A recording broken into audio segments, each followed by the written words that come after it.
فاسألوا أهل الذكر إن كنتم لا تعلمون. Ngakunya sih Salafi. Kalau menurut kita Wahabi lah. Karena yang paling sesuai memang Wahabi. Bukan Salafi. Karena mazhab itu biasanya nisbat kepada pendirinya. Dan Muhammad bin Abdul Wahab itu An-Najdi, bukan As-Salafi.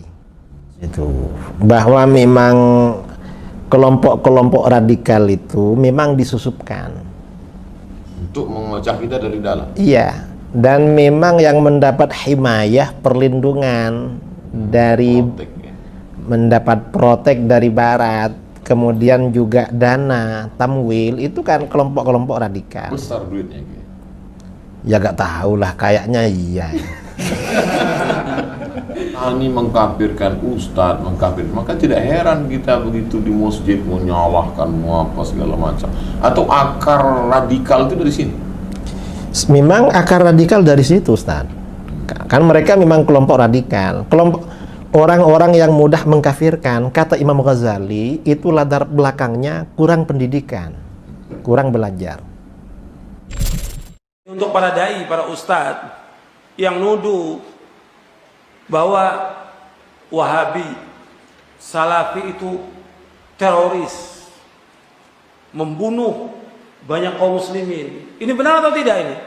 Ini tuduhan, menyakiti kaum muslimin, tuduhan-tuduhan ini. Allah akan tuntut di hari kiamat nanti perbuatan ini. Enggak segampang itu. Banyak kiai-kiai, dai-dai, beda pendapat nggak ada masalah. Oh, imamnya juga berbeda pendapat.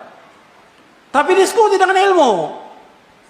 Jangan mengatakan Wahabi sesat, Wahabi teroris, Wahabi ini haus darah. Diskusi, ayo kita diskusi. Antum kiai siapa? Ustadz siapa antum? Gus siapa? Ayo diskusi. Tapi jangan nuduh, jangan nuduh. Haram hukum dalam Islam menuduh itu. Mengatakan sesat, mengatakan haus darah, teror, membunuh kaum muslimin. Dari mana antum tahu? Dari mana? Nggak baca, cuma kata orang. Dan semua riwayatnya bohong. Semua riwayat bohong. Dan ini kan yang pertama kali membuat seperti ini siapa? Pertama kali orang Syiah. Yang pertama kali orang kafir. Kemudian tuduh lagi yang lain. Ya tentang mereka menuduh Wahabi. Kalau ditanya Wahabi siapa itu Wahabi? Muhammad bin Wahab. Kamu tahu Muhammad bin Wahab dakwanya dakwah tauhid, mengajak orang kepada kemurnian Islam, mengajak kepada Quran wa sunnah ala fahmi salaf, membersihkan umat supaya mereka memurnikan tauhid kepada Allah, menjauhkan syirik. Beliau ini seorang mujaddid, reformer abad ke-12. Dan juga kalau disebutkan pada Wahabi kepada dia, nggak cocok. Karena Wahab itu bapaknya Muhammad bin Abdul Wahab. Mesti Muhammadi bukan Wahabi. Cuma karena dulu ada firqah yang sesat, dulu pada abad kedua Hijriah ada firqah yang sesat yang bernama Abdul Wahab bin Abdurrahman bin Rustum. Dari mana? Dari Persia. Dari Persia. Dia tinggal di mana? Di Maroko. Di Maroko dan daerahnya semuanya, Aljazair dan lainnya, dia berkuasa. Warisan dari bapaknya.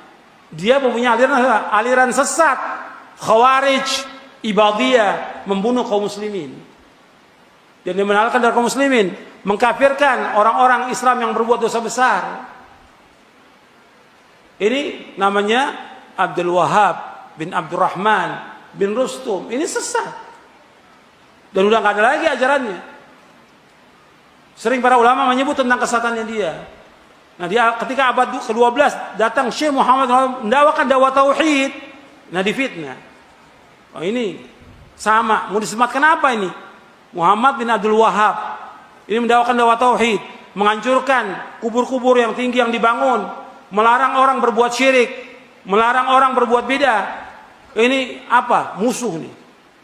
Sehingga para penjajah, orang-orang kafir dari Inggris, Perancis dan yang para penjajah itu, apa yang pas disematkan? Wahabi. dan gampang. Supaya orang lari dari dakwah ini. Jadi yang pertama kali setan membisikkan kepada orang-orang kafir. Orang kafir membisikkan lagi kepada siapa? Kepada tokoh-tokoh ahlul bidah ini yang menyesatkan.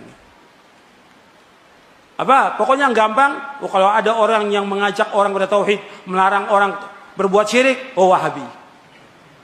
Mengajak orang kepada sunnah, melarang bidah, oh ini Wahabi. Ini tuduhan. Dan gak boleh seperti ini dalam Islam. Ini menyakiti hati kaum mukminin. Apalagi menuduh Syekh Muhammad Wahab, seorang mujaddid, orang soleh.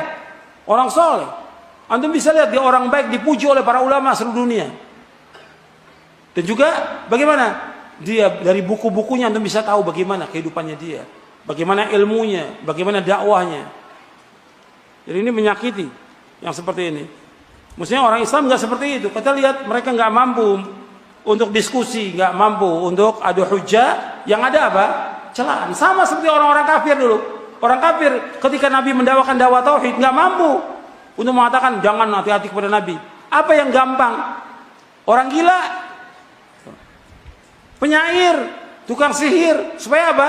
Supaya orang jauh dari dakwahnya Nabi SAW. Sekarang yang gampang apa? Wahabi. Kalau ditanya Wahabi, emang nggak paham dia, suruh jelaskan. Kayaknya apa sih Wahabi, nggak tahu. Jadi ini tuduhan, dan tuduhan ini berat di dunia, berat di akhirat juga. Makanya di sini akan dituntut oleh Allah, dan ini kebohongan. Dia akan memikul apa? Kebohongan dan dosa yang nyata sampai hari kiamat.